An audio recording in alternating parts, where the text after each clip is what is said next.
आप समझते हैं कि जनाब ये कोई अनरियलिस्टिक बजट है या you are good about it? How do you take it Farhan Bukhari साहब? जी, बहुत शुक्रिया रान साहब। असल में बात ये है कि देखिए, ये बजट एक ऐसी हुकूमत से आया है जो कि 2 सवा 2 महीने की मेहमान है। और ये बात तो इस तरह कर रहे हैं, डार साहब की तकरीर से अंदाज़ा होता था, ये लगता था कि वो हमें अगले चंद साल का खाका पेश करने की कोशिश कर रहे हैं, जो कि ज़ाहिर है हकीकत नहीं है। दूसरा एक इसमें मुझे बहुत बड़ा मसला लग रहा है कि मुल्की मईशत इतने बड़े बहरान से दो चार है। इस वक्त जो हालात हैं, ये हमने पाकिस्तान की तारीख में याद नहीं पड़ता कि कभी देखे हों। और वो बहरानी कैफियत जो है, उसकी शक्ल आपको इस बजट में नज़र नहीं आ रही। फिर एक और कमी ये है कि जो सरकारी यानी मिल्कियत में जो कंपनीज हैं, जैसे पीआईए है और कंपनीज हैं जो कि पाकिस्तान के ऊपर बहुत बड़ा बोझ बनी हुई हैं, उनके हवाले से, उनकी निजकारी या इस्लाह के हवाले से कुछ बड़े बड़े फैसले वो नज़र नहीं आ रहे। अच्छा, फिर बजट का ये है कि जब ये हुकूमत चली जाएगी, फिर एक बुरी हुकूमत आएगी, उसके बाद इलेक्शन होते हैं, उसके बाद अल्लाह बेहतर जानता है कैसी हुकूमत आएगी। तो हर साल तो क़यास तराई होती है कि जी ये मिनी बजट आगे आएगा, लेकिन इस साल आप काफ़ी यकीन से कह सकते हैं कि एक मिनी बजट आना ही आना है। और इस बजट में कुछ ऐसे इक़दामात हैं जो कि लगता ये है कि आईएमएफ को भी मंजूर नहीं होंगे। तो अगर आपके आईएमएफ के पास जाना है और एक मालियाती पैकेज, उनसे बड़ा पैकेज आपने लेना है जिसकी सख्त शराइत होंगी, बल्कि मौजूदा जो शराइत हैं उनसे भी ज़्यादा सख्त होंगी, क्योंकि आप बड़ा पैकेज लेंगे, तो फिर मुझे नहीं लगता कि ये जो बजट है ये इस तरह चल सकेगा। अच्छा, so you think एक और बजट आएगा, say like in another month's time or what?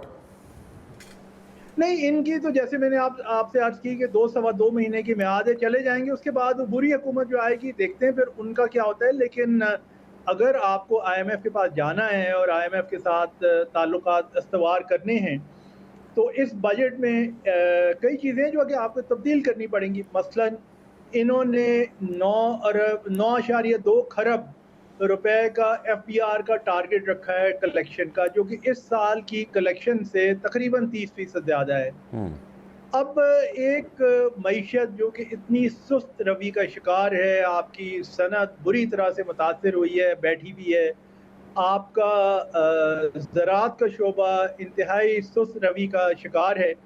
ये कैसे होगा कि एकदम से अगले 12 महीने में, 12-13 महीने में आप छलांग लगा के अगले माली साल में 30% ज़्यादा रेवेन्यू इकट्ठे कर लेंगे? मुल्क की मईशत तो इस वक्त बहुत बड़े बहरान का शिकार है। और फिर मेरे ख्याल में आईएमएफ वाले ये भी इसरार करेंगे कि आप जो अपने खर्चे हैं, सरकारी खर्चे हैं, उसमें भी कोई कमी के हवाले से, और ख़ास तौर पे ये जो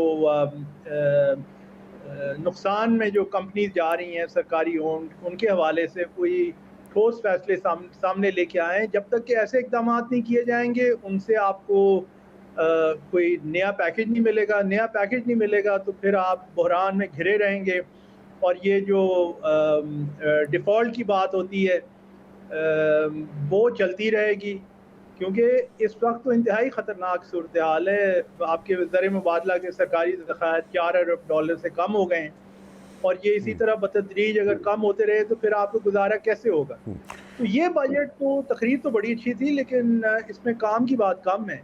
अच्छा अच्छा अच्छा, बुखारी साहब एक चीज़ ज़रा समझाएं हमें कि जो रिफॉर्म्स की आप बात कर रहे हैं, जो आईएमएफ सजेस्ट कर रहा है, और उसमें स्टॉक एक्सचेंज के रिफॉर्म्स भी हैं, उसमें there like so many other things, privatisation भी है, ये जो वाइट एलिफेंट्स हमने पाल के रखे हुए हैं, स्टील मिल हो गया, PIA, railway, and there are so many others, इनकी प्राइवेटाइजेशन की भी ज़रूरत है, वो आपको इसमें नज़र नहीं आ रही, हमें भी नहीं नज़र आई। इसमें रिफॉर्म्स स्टॉक एक्सचेंज की होनी चाहिए थी, वो आईएमएफ की एक डिमांड थी, वो भी नहीं हो रही, इसमें नज़र नहीं आ रही।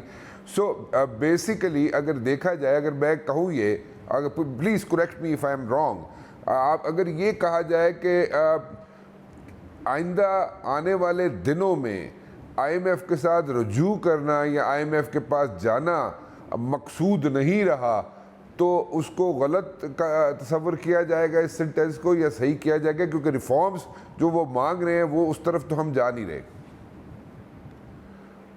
देखिए, ख़्वाहिश तो अभी तक है। आपने देखा होगा बजट की तकरीर से पहले वज़ीर आज़म शहबाज़ शरीफ़ ने जो बातचीत की, जो उनकी एक छोटी-सी तकरीर थी, उसमें उन्होंने जो कुछ फ़रमाया, उन्होंने कहा कि जी मैं तो आईएमएफ को की जितनी भी डिमांड्स थी, उनके जितने भी मुतालबात थे, वो हमने पूरे कर दिए। लेकिन ऐसा हकीकत में नहीं है। लेकिन उनके कलिमात से ये लगता है कि ख़्वाहिश तो है कि आईएमएफ के पास जाया जाए और आईएमएफ का कर्ज़ा मिले।